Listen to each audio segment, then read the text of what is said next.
Өскенде кім боласыңдар балақайлар? Мамандықтарды таңдап көрейік. Біз өскенде жақсы маман боламыз. Ей балалар, келіңдер, арман жайлы сөйлейік. Өскен кезде сендер кім?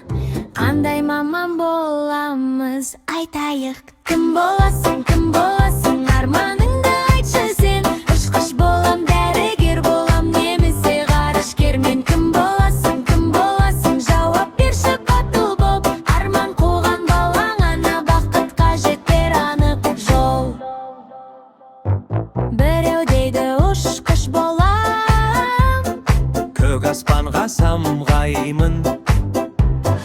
Біреу дейді дәрігер боп, ауырғанды емдеймін.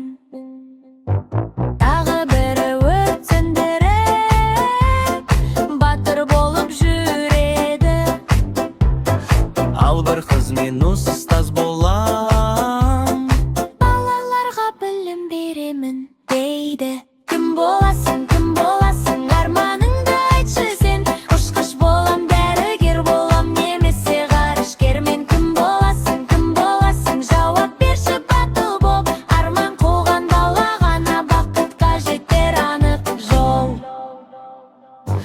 Полиция болам дейді, тәртіп сақтап жүремін. Аспаз болам дейді, бірі дәмді тағам пісіремін. Ғалым болам, зерттеймін деп диктаттарды ақтарам. Қағырылышы болам деген Елер салып мақтанар. арман үлкен, арман жарық, сен тек сеніп қадам бас. Еңбек етсең, үйренсең сен, барлығы да болар рас. Кім боласың,